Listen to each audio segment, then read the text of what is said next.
അടുത്ത് വാ അടുത്ത് വാ. എന്താളി എങ്ങനെ സാഡ് മോഡ്? നീ വന്നപ്പോ എന്തോ ഒരു അവിഞ്ഞ നാറ്റം, ഒരാഴ്ച പഴക്കം വന്ന മട്ടൻ ബിരിയാണി ചെമ്പ് തുറന്ന പോലെ. ഇല്ലാലോ, ചിലപ്പോ നിന്റെ മൂക്കിന് താഴെ തൊള്ളുള്ളതുണ്ടാവും. എന്തെങ്ങനെ ഷോക്ക് അടിച്ചിരിക്കുന്നതെന്ന്. ഒരാഴ്ച കഴിഞ്ഞ എന്റെ കല്യാണല്ലേ, അതോർത്തൊരു ടെൻഷനാ. പെണ്ണൊളിച്ചോടി പോവാന്നുള്ള ടെൻഷനാണോ? പേടിക്കണ്ട ആളിയാ, അങ്ങനെയൊന്നും സംഭവിക്കില്ല. അങ്ങനെയൊന്നും ഞാൻ ചിന്തിച്ചിട്ട് പോലുമില്ല. പുല്ല്, ഇനി അങ്ങനെ എന്തെങ്കിലും സംഭവിക്കോ? അതൊരു റയർ കേസാ, ഞാൻ ജസ്റ്റ് പറഞ്ഞു തന്നേ ഉള്ളൂ. ഇനി അങ്ങനെ പോവാണേലും കല്യാണത്തിന് മുന്നേ തന്നെ പോവേണ്ടതില്ലല്ലോ. കല്യാണ ശേഷം ഒളിച്ചോടാലോ, അതാണല്ലോ ഇപ്പോഴത്തെ ട്രെൻഡ്. നീ ഒന്നും മിണ്ടാതിരുന്നേ, എനിക്ക് അതൊന്നല്ല വിഷയം, എന്റെ ഈ കണ്ണ വിഷയം. കണ്ണോ? എന്റെ കണ്ണിൽ കരട് വെട്ടോ? കണ്ണേ കരടായി നിക്ക, അപ്പഴാ വേറെ കരട്. അതെന്തേ? നീ എന്റെ ഒരു ഫോട്ടോ എടുത്ത. എന്തിന്? നീ എടുക്ക്, അപ്പ അറിയാ. Ismail, hi, nice. അയ്യേ, ഇതെന്ത്? കണ്ണടച്ചില്ലേ? അത് തന്നെ പ്രശ്നം. ഒന്നുകൂടെ നോട്ടെ. കണ്ണ് ചിമ്മല്ലേ, തുറന്നു പിടിക്ക്. സെറ്റ്.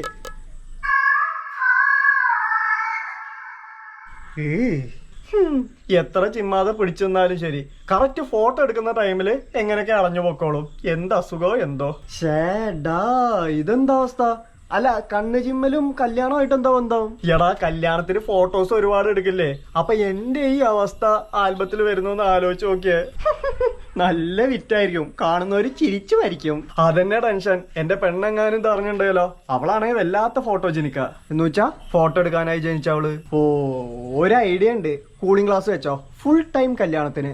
അത് നടക്കില്ല, ഞാൻ നിശ്ചയത്തിന് ഫുൾ ടൈം ക്ലാസ്സിലായിരുന്നേ.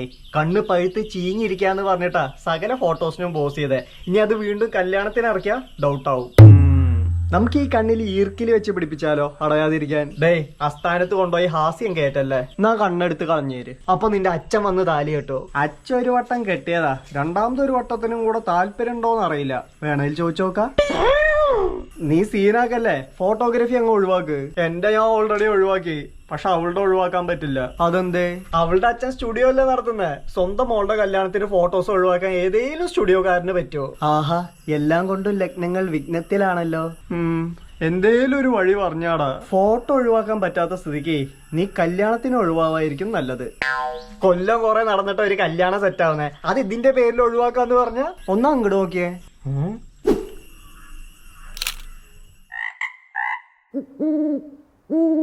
ചേടാ, അറിയാതെ എടുക്കാണേലും അവരാതായിട്ടാണല്ലോടാ വരുന്നത്.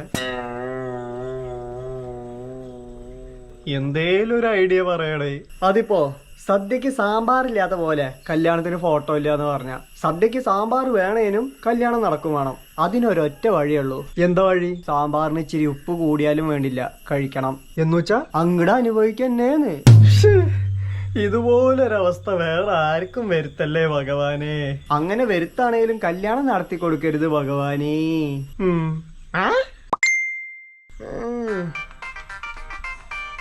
എടാ മോനെ, അല്ല എടാ മോനെ, നീ എവിടെ? ഒന്ന് പെട്ടെന്ന് വീട്ടിക്ക് വാ.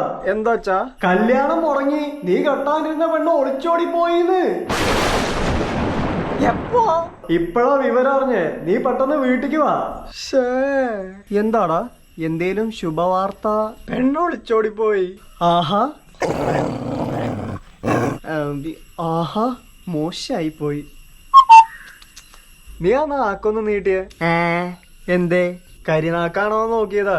കരിനാക്ക, എന്നിട്ട് കരിയൊന്നും കാണാനില്ലാലോ. അത് നാക്ക് ക്ലാവ് പിടിച്ചിട്ടാ, 3-4 ദിവസമായിട്ട് പല്ലേച്ചിട്ടില്ല, അതാവും. പുല്ല്, ആ അവിഞ്ഞ നാറ്റത്തിന്റെ ഉറവിടം അവിടെ നടന്നൂലേ. എന്തായാലും ഇതിൽ നിന്ന് നീ ഒരു പാഠം പഠിച്ചില്ലേ? എന്ത്? ഇനി ഒരു കല്യാണം കഴിക്കാണേലോ സ്റ്റുഡിയോളെ തന്തപ്പടിയുടെ മോളെ കെട്ടരുത് എന്ന്. അതാവുമ്പോ ഫോട്ടോഗ്രാഫി ഒഴിവാക്കാ, ഐസീനും ഉണ്ടാവില്ല. ഏറെക്കുറെ